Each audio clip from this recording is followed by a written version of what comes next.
Hello friends, welcome to smart classes way of success. दोस्त, आज हम एक बहुत ही महत्वपूर्ण टॉपिक करने वाले हैं जिससे कि परीक्षा में 2-3 क्वेश्चन जरूर पूछे जाते हैं। दोस्तों, ये सभी परीक्षाओं के लिए समान रूप से उपयोगी होगा। दोस्त, अगर आप इस चैनल पर नए हैं तो चैनल को सब्सक्राइब कीजिए और बेल आइकन दबाना ना भूलें। तो चलिए आज का टॉपिक स्टार्ट करते हैं। आज का टॉपिक है हमारा सौरमंडल। आज हम सौरमंडल के सभी महत्वपूर्ण प्रश्न करेंगे जो कि परीक्षाओं में बार बार पूछे जाते हैं और आगे आने वाले परीक्षाओं में भी पूछे जाएंगे। तो आज हम स्टार्ट करते हैं सौरमंडल के सभी महत्वपूर्ण क्वेश्चन। तो देखिए, आवर सोलर सिस्टम। आज हम करेंगे सौरमंडल का सभी प्रश्न करेंगे। तो चलिए स्टार्ट करते हैं। पहला क्वेश्चन है, ब्रह्मांड का वैज्ञानिक अध्ययन क्या कहलाता है? ब्रह्मांड का वैज्ञानिक अध्ययन क्या कहलाता है? सही आंसर हो जाएगा कोस्मोलॉजी। कोस्मोलॉजी के द्वारा हम ब्रह्मांड का अध्ययन करते हैं, तो सही आंसर हो जाएगा कोस्मोलॉजी। नेक्स्ट, अगला प्रश्न है, अंतरिक्ष में कुल कितने तारामंडल हैं? अंतरिक्ष में कुल कितने तारामंडल हैं? सही आंसर हो जाएगा 89, 89। नेक्स्ट, अगला प्रश्न है, पृथ्वी के ध्रुव पर 90 डिग्री का कोण बनाने वाला तारा क्या कहलाता है? पृथ्वी के ध्रुव पर 90 डिग्री का कोण बनाने वाला तारा क्या कहलाता है? तो सही आंसर हो जाएगा ध्रुव तारा। क्या कहलाता है? ध्रुव तारा। तो सही आंसर हो जाएगा इसका ध्रुव तारा। नेक्स्ट, अगला प्रश्न है, आकार के अनुसार सौरमंडल का सबसे बड़ा ग्रह कौन सा है? देखिएगा दोस्त, यहाँ पे पूछा है आकार के अनुसार सौरमंडल का सबसे बड़ा ग्रह पूछा है, तो सही आंसर हो जाएगा बृहस्पति। सही आंसर हो जाएगा बृहस्पति जो है आकार के अनुसार सौरमंडल का सबसे बड़ा ग्रह है, तो सही आंसर हो जाएगा बृहस्पति। नेक्स्ट,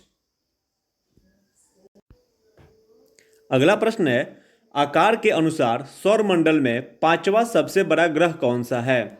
आकार के अनुसार पांचवा सबसे बड़ा ग्रह पूछा है, तो हो जाएगा पृथ्वी। पृथ्वी जो है ये आकार के अनुसार सौरमंडल का पांचवा सबसे बड़ा ग्रह है, तो सही आंसर हो जाएगा पृथ्वी। नेक्स्ट, अगला प्रश्न है, द्रव्यमान के अनुसार सौरमंडल का सबसे बड़ा ग्रह कौन सा है? देखना दोस्त, यहाँ पे पूछा है द्रव्यमान के अनुसार सौरमंडल का सबसे बड़ा ग्रह, तो सही आंसर हो जाएगा बृहस्पति। देखिएगा, आकार के अनुसार भी और द्रव्यमान के अनुसार भी सौरमंडल का सबसे बड़ा ग्रह कौन सा है? बृहस्पति। तो सही आंसर हो जाएगा बृहस्पति। नेक्स्ट, अगला प्रश्न है, आकार के अनुसार सौरमंडल का सबसे छोटा ग्रह कौन सा है? तो सही आंसर हो जाएगा बुध। आकार के अनुसार सौरमंडल का सबसे छोटा ग्रह बुध है, तो सही आंसर हो जाएगा बुध। नेक्स्ट, अगला प्रश्न है, नीला ग्रह किसे कहा जाता है? प्रश्न है, नीला ग्रह किसे कहा जाता है? तो सही आंसर हो जाएगा पृथ्वी को। पृथ्वी को नीला ग्रह कहा जाता है, तो सही आंसर हो जाएगा पृथ्वी को। नेक्स्ट, अगला प्रश्न है, लाल ग्रह किसे कहते हैं? लाल ग्रह किसे कहते हैं? तो सही आंसर हो जाएगा मंगल को। मंगल को लाल ग्रह कहते हैं। नेक्स्ट, अगला प्रश्न है, संध्या और भोर का तारा किसे कहा जाता है? संध्या और भोर का तारा किसे कहा जाता है? तो सही आंसर हो जाएगा शुक्र को। शुक्र को संध्या और भोर का तारा भी कहा जाता है, तो सही आंसर हो जाएगा शुक्र को। नेक्स्ट, अगला प्रश्न है, सूर्य के प्रकाश की गति कितनी है? सूर्य के प्रकाश की गति कितनी है? तो सही आंसर हो जाएगा 3 लाख किलोमीटर प्रति सेकेंड।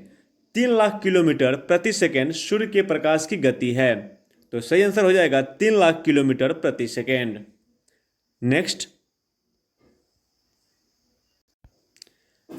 अगला प्रश्न है, सूर्य के प्रकाश को पृथ्वी पर पहुंचने में कितना समय लगता है? तो सही आंसर हो जाएगा 8 मिनट 20 सेकेंड। 8 मिनट 20 सेकेंड में सूर्य के प्रकाश पृथ्वी पर पहुंचता है। तो सही आंसर हो जाएगा 8 मिनट 20 सेकेंड। नेक्स्ट, अगला प्रश्न है, सूर्य की आंतरिक संरचना के केंद्रीय भाग को क्या कहा जाता है? देखिएगा दोस्त, ये बहुत सारे परीक्षाओं में पूछे गए सवाल हैं और आगे आने वाले परीक्षाओं में भी पूछे जाएंगे। बहुत ही इंपॉर्टेंट सवाल है ये। सूर्य की आंतरिक संरचना के केंद्रीय भाग को क्या कहा जाता है? तो सही आंसर हो जाएगा कोर। सूर्य के आंतरिक संरचना के केंद्रीय भाग को कोर कहा जाता है। तो सही आंसर हो जाएगा कोर। नेक्स्ट, अगला प्रश्न है, सूर्य के संरचना के बाहरी भाग को क्या कहा जाता है? प्रश्न है, सूर्य के संरचना के बाहरी भाग को क्या कहा जाता है? देखिएगा दोस्त, इसके पिछले सवाल में था सूर्य के संरचना के भीतरी केंद्रीय भाग को क्या कहा जाता है, तो आंसर था कोर। यहां पूछ रहा है सूर्य के संरचना के बाहरी भाग को क्या कहा जाता है, तो सही आंसर हो जाएगा कोरोना। कोरोना जो है सूर्य के संरचना के बाहरी भाग को कहा जाता है। तो सही आंसर हो जाएगा कोरोना। नेक्स्ट, अगला प्रश्न है, सूर्य की आयु कितनी है? सूर्य की आयु कितनी है? सही आंसर हो जाएगा 4.6 बिलियन वर्ष लगभग। 4.6 बिलियन वर्ष लगभग सूर्य की आयु बताई गई है। तो सही आंसर हो जाएगा 4.6 बिलियन वर्ष। नेक्स्ट, अगला प्रश्न है, पृथ्वी से सूर्य की औसतन दूरी कितनी है? देखिएगा दोस्त, पूछा है पृथ्वी से सूर्य की औसतन दूरी कितनी है, तो सही आंसर हो जाएगा 15 करोड़ किलोमीटर लगभग। 15 करोड़ किलोमीटर लगभग सूर्य से पृथ्वी की औसतन दूरी है। पृथ्वी से सूर्य की औसतन दूरी 15 करोड़ किलोमीटर लगभग है। तो सही आंसर हो जाएगा 15 करोड़ किलोमीटर लगभग। नेक्स्ट,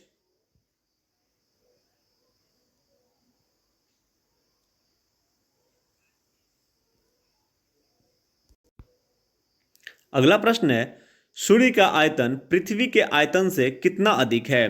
सूर्य का आयतन पृथ्वी के आयतन से कितना अधिक है?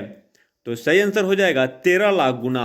13 लाख गुना सूर्य का आयतन पृथ्वी के आयतन से बड़ा है। तो सही आंसर हो जाएगा 13 लाख गुना। नेक्स्ट,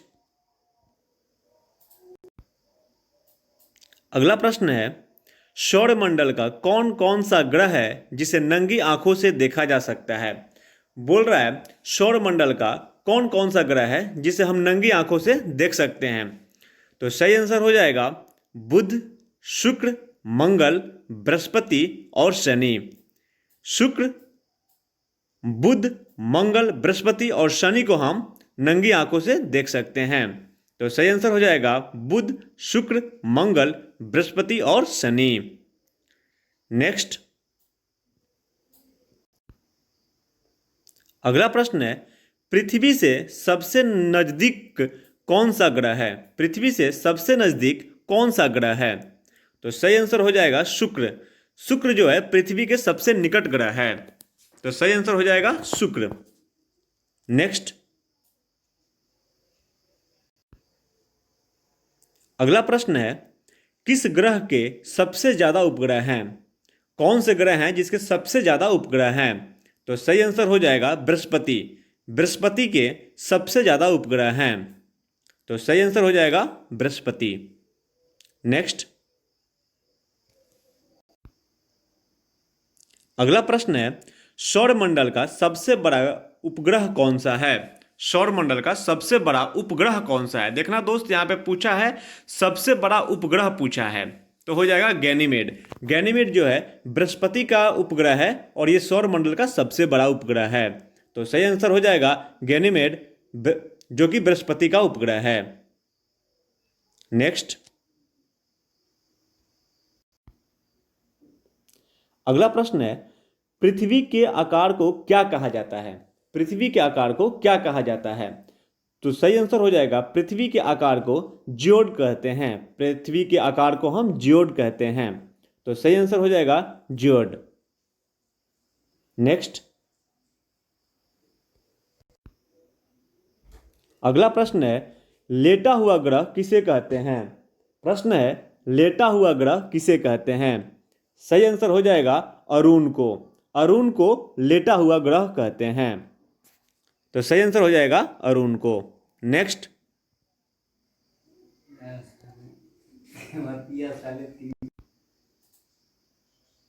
अगला प्रश्न है, प्लूटो को बौना ग्रह का दर्जा कब प्राप्त हुआ? प्लूटो को बौना ग्रह का दर्जा कब दिया गया है? तो 2006 से प्लूटो को बौना ग्रह का दर्जा दिया गया। 2006 से। सही आंसर हो जाएगा 2006 से। नेक्स्ट, अगला प्रश्न है, पृथ्वी का एकमात्र उपग्रह कौन सा है? पृथ्वी का एकमात्र उपग्रह कौन सा है? तो सही आंसर हो जाएगा चंद्रमा। चंद्रमा पृथ्वी का एकमात्र उपग्रह है। तो सही आंसर हो जाएगा चंद्रमा। नेक्स्ट, अगला प्रश्न है, चंद्रमा के अध्ययन को क्या कहा जाता है? प्रश्न है, चंद्रमा के अध्ययन को क्या कहा जाता है? तो सही आंसर हो जाएगा सेलेनोलॉजी। सेलेनोलॉजी के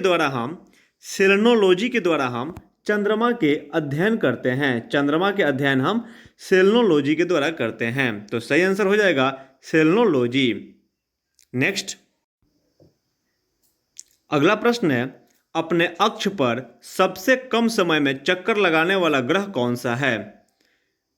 प्रश्न है, अपने अक्ष पर सबसे कम समय में चक्कर लगाने वाला ग्रह कौन सा है? तो सही आंसर हो जाएगा बृहस्पति। बृहस्पति जो है वो अपने अक्ष पे सबसे कम समय में चक्कर लगाता है।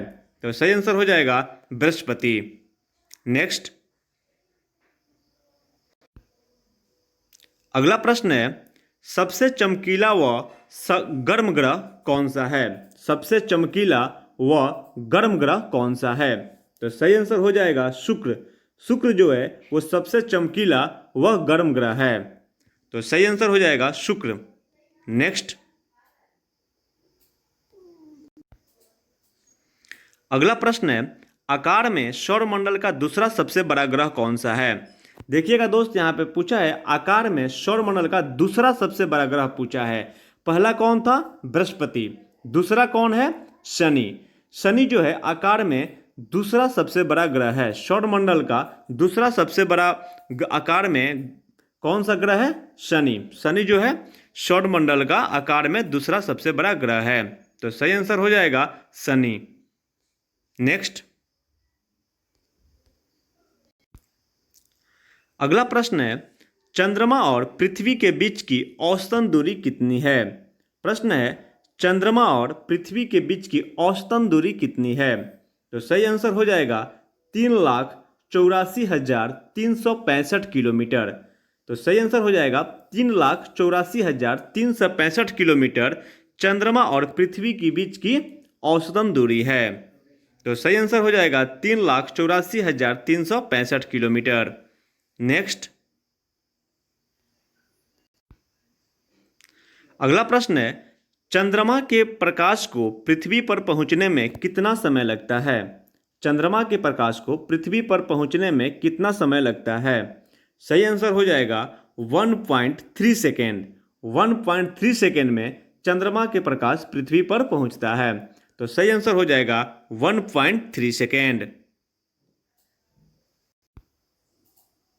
तो चलिए दोस्तों, आज हम किए सौरमंडल के सभी महत्वपूर्ण प्रश्न जो कि परीक्षाओं में बार बार पूछे जाते हैं और आगे आने वाले परीक्षाओं में भी पूछे जाएंगे। तो दोस्तों, अगर आपको वीडियो अच्छा लगा हो तो एक बार चैनल को सब्सक्राइब कीजिए और लाइक कीजिए और अपने दोस्तों में शेयर कीजिए। धन्यवाद।